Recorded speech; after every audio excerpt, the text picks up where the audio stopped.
In this video, I'm going to help you figure out what online course you should create. Now, firstly, a successful online course idea starts with you.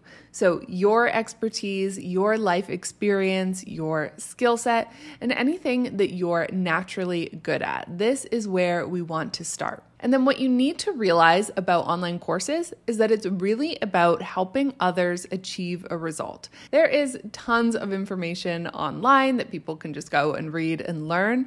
A course is more of a system or a framework for achieving something specific, okay? So it's more actionable and more goal-oriented. So I want you to think about this from that lens. Now, from your expertise, there are going to be a ton of different online courses that you could create. For example, let's say that you are a Show It web designer. You could do something really specific, like how to create a high-converting sales page in Show It, or you could do a larger transformation, like how to become a successful Show It web designer just like you.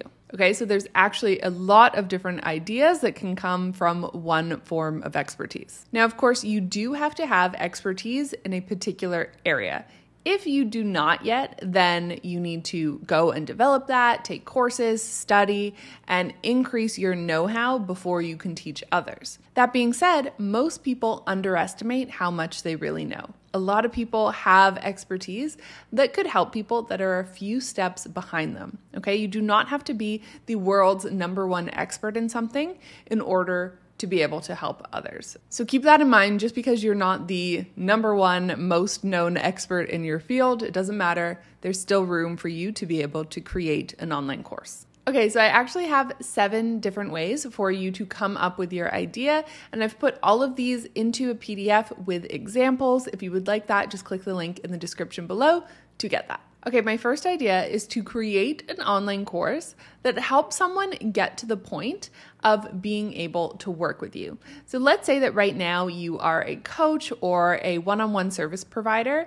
You help people that are at a certain level. So what you're going to do is you're going to create an online course that helps people who are earlier on in their journey get to that point.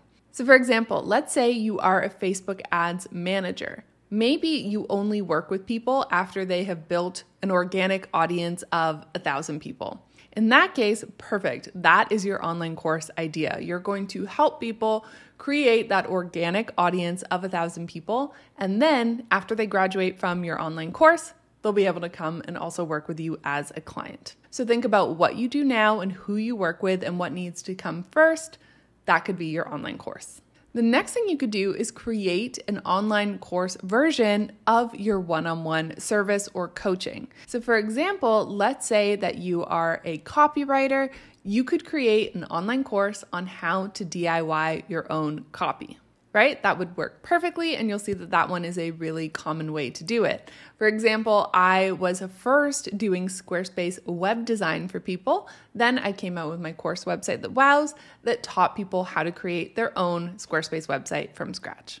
Next, you could help people learn a smaller, more specific skill. So for example, let's say you are an online business coach, you know a lot of things related to online business, but you're really good at the specific platform of TikTok.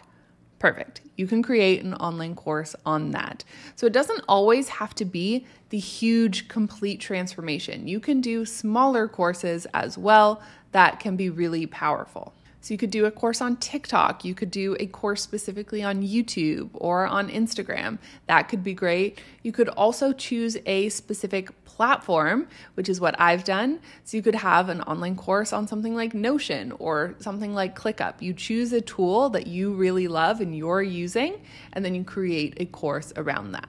That's what I did with my course Uplevel with Asana. I really loved Asana. It was making such a huge impact in my business, so I chose to create a very specific course around that. Next, you can help someone achieve a smaller, more specific result. So maybe it's not an entire tool or platform, but you're very confident that you could help someone achieve something specific, like how to get 1,000 subscribers on your email list, or how to practice yoga consistently 3 times a week. That would create a fantastic, smaller course. The next idea is to help someone create what you have created in your life or business. So for example, let's say that you are a successful virtual assistant. You could create an online course teaching other people the skills required to become a successful virtual assistant. So the through line of all of these is that we are taking our life experience, we are taking what we've been able to accomplish, and we're helping other people do that as well. So that's why I love courses. Next, I want you to think about what is something you wish you had when you first started out. So when you think of earlier on in your journey, when you were on Google for months and months at a time, what would have made your life easier? That is something you can create a course on and make everybody else's life much easier than it was for you. And finally, the last way to find an online course idea is to do some market research. So go on YouTube and search for different topics in your niche and see what people are talking about. Here, you're going to be able to start to identify some gaps. Is there a certain client that isn't being served? Or is there a particular strategy or perspective that no one is talking about? That can be a fantastic starting point for a course. All right, so hopefully these ideas and examples have made it so much easier for you to think of your online course idea. Remember to click the link in the description below to get a PDF of all of these ideas and examples. Thank you so much for watching. If you like this video, let me know by giving it a thumbs up. Leave me a comment down below, and I'll see you soon with another video.